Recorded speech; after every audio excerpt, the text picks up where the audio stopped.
لا إله إلا الله لا إله إلا الله لا إله. نحمده ونصلي على رسوله الكريم. أما بعد فأعوذ بالله من الشيطان الرجيم. بسم الله الرحمن الرحيم. يا أيها الذين آمنوا اصبروا وصابروا ورابطوا واتقوا الله لعلكم تفلحون. سبحان ربك رب العزة عما يصفون وسلام على المرسلين والحمد لله رب العالمين. اللهم صل على سيدنا ومولانا محمد وعلى آل سيدنا ومولانا محمد وبارك وسلم. میرے انتہائی واجب الاحترام مسلمان بھائیوں، دوستوں، بزرگوں، نبی کریم صلی اللہ علیہ وسلم کے مبارک ارشادات سے ہمیں یہ بات معلوم ہوتی ہے کہ رمضان المبارک کا یہ عظیم مہینہ صبر حاصل کرنے کی تربیت کا مہینہ ہے. جیسا کہ گزشتہ جمعہ کے اندر آپ حضرات کے سامنے یہ بات ذکر کی تھی کہ نبی کریم صلی اللہ علیہ وسلم ماہ شعبان کے آخر میں جب خطبہ ارشاد فرمایا کرتے رمضان کے حوالے سے، تو اس میں یہ بات ذکر کی جاتی تھی کہ اے ایمان والو،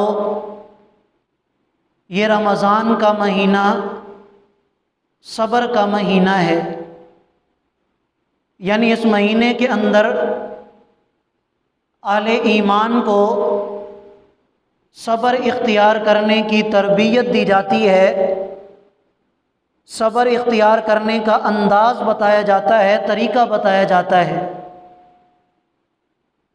سب سے پہلے تو ہمیں یہ بات ذہن میں رکھ لینی چاہیے کہ قرآن کریم کے اندر رب کائنات نے مختلف مقامات پر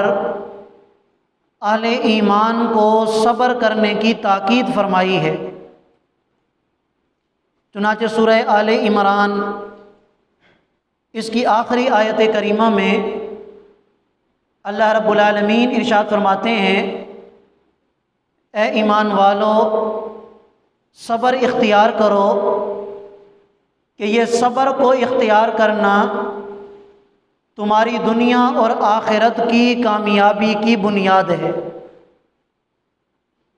اسی طرح اللہ رب العالمین سورۃ الدہر میں ارشاد فرماتے ہیں، وَجَزَاهُمْ بِمَا صَبَرُوا جَنَّةً وَحَرِيرًا،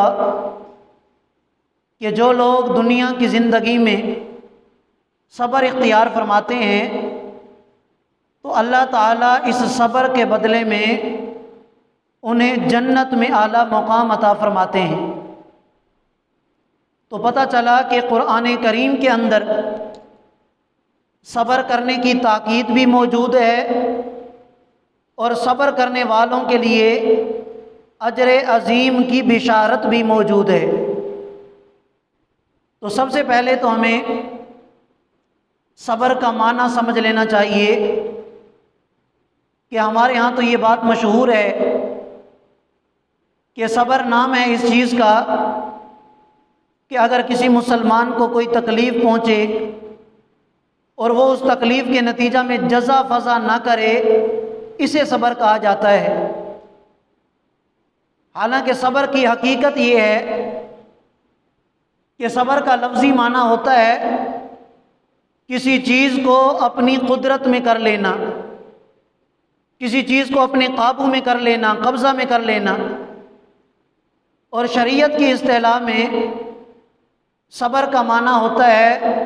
حبس النفس علی ما یکرہ، کہ جس چیز کو تمہارا نفس پسند نہ کرے اس چیز پر اپنے نفس کو قابو میں کر لینا، اسے صبر کہا جاتا ہے۔ علماء کرام فرماتے ہیں کہ صبر کی 3 قسمیں ہیں۔ ان میں سے پہلی قسم ہے جو عام لوگوں میں مشہور ہے، صبر علی المصائب، کہ اگر اللہ تعالیٰ کی طرف سے کوئی تکلیف آ گئی، کوئی آزمائش آ گئی، اس آزمائش پر جزا فضا نہ ہو بلکہ اللہ تعالیٰ کی طرف سے آزمائش سمجھ کر اسے برداشت کیا جائے، ایک قسم صبر کی یہ ہے۔ اور دوسری قسم ہے صبر علی الطاعات، نماز پر اپنے نفس کو مجبور کرنا، روزہ رکھنے پر اپنے نفس کو مجبور کرنا، اللہ اور اس کے رسول کی فرما برداری پر اپنے نفس کو مجبور کرنا، یہ صبر علی الطاعات ہے۔ حضرت تھانوی رحمۃ اللہ علیہ فرمایا کرتے تھے کہ مصیبت پر صبر کرنا اور طاعات پر صبر کرنا، یعنی نماز، روزہ، حج، زکوٰۃ وغیرہ، یہ بقدر آسان ہے تیسری قسم کی۔ اور صبر کی تیسری قسم ہے صبر عن المعصیہ، کہ اپنے نفس کو قابو میں کر لینا اس بات پر کہ تمہارا نفس اللہ اور اس کے رسول کی نافرمانی سے بچ جائے، گناہوں سے اپنے آپ کو بچا لینا، یہ بھی صبر کی ایک قسم ہے۔ اور حضرت تھانوی رحمۃ اللہ علیہ فرمایا کرتے تھے کہ سب سے زیادہ مشکل قسم صبر کی وہ صبر عن المعصیہ ہے، اپنے آپ کو گناہوں سے بچانا، اپنے آپ کو اللہ اور اس کے رسول کی نافرمانی سے بچانا۔ تو یہ جو رمضان المبارک کا عظیم مہینہ اللہ تعالیٰ نے ہمیں عطا فرمایا ہے، یاد رکھیے کہ اس مہینے میں اللہ تعالیٰ ہمیں صبر اختیار کرنے کی ٹریننگ دیتے ہیں کہ اے ایمان والو، تم نے کس طریقے سے صبر کرنا ہے اور کس طرح تم نے اپنے نفس کو قابو میں رکھ کر اللہ کی عبادت بھی کرنی ہے اور اپنے آپ کو اللہ کی نافرمانی سے بھی بچانا ہے۔ اور پھر اللہ تعالیٰ نے رمضان کے اس مہینے کے اندر ٹریننگ کا جو انداز رکھا ہے، صبر کی تربیت کا جو انداز اپنایا ہے، وہ انداز بھی بڑا عجیب ہے۔ چنانچہ آپ حضرات دیکھتے ہیں کہ رمضان کے مہینے میں آدمی جب صبح صادق سے لے کر غروب آفتاب تک اگر اس کے سامنے کھانا ہو تو وہ کھانا نہیں کھاتا، صبر کرتا ہے۔ پانی آ جائے تو وہ پانی نہیں پیتا، صبر کرتا ہے۔ حلال طریقے سے اپنی خواہشات کو پورا کرنے سے اپنے نفس کو روکے رکھتا ہے، یہ بھی ایک طرح کا صبر ہے۔ اب گویا اللہ تعالیٰ اہل ایمان کو اس بات کی ٹریننگ دے رہے ہیں کہ تم نے کس طرح اپنے نفس کو قابو میں رکھنا ہے۔ اور وہ ٹریننگ کیا ہے کہ ہر انسان اللہ کا خوف اپنے دل میں رکھتے ہوئے اگر تھوڑی سی ہمت کر لے تو بڑی آسانی سے انسان اپنے نفس کو اپنے قابو میں کر سکتا ہے۔ آپ اندازہ لگائیں اس بات سے کہ اگر ایک روزے دار ہے، وہ کتنا بڑا گناہ گار کیوں نہ ہو، فاسق و فاجر کیوں نہ ہو، اگر کوئی دوسرا شخص آ کے اسے آفر کرتا ہے کہ میرے بھائی مجھے تمہارے ہونٹ خشک نظر آ رہے ہیں، مجھے لگتا ہے کہ تمہیں پیاس لگی ہے، تو یہ لو پانی کا ایک گلاس پی لو، اگر تم یہ پانی کا گلاس پی لو گے تو میں تمہیں 1,00,000 روپے دوں گا، میں تمہیں اتنی بڑی رقم دوں گا، یا میں تمہیں اس کے بدلے میں کوئی اور چیز دوں گا۔ تو کتنا بڑا فاسق اور فاجر اور گناہ گار کیوں نہ ہو، اگر اس کے دل میں ایمان ہوگا رتی برابر بھی، تو وہ کبھی بھی اس آفر کو قبول نہیں کرے گا، اور آگے سے وہ جواب میں کہے گا کہ نہیں، مجھے تمہارے مال و دولت کی ضرورت نہیں ہے، میں نے اللہ کی رضا کے لیے یہ روزہ رکھا ہے اور میں اس روزے کو پورا کروں گا انشاءاللہ۔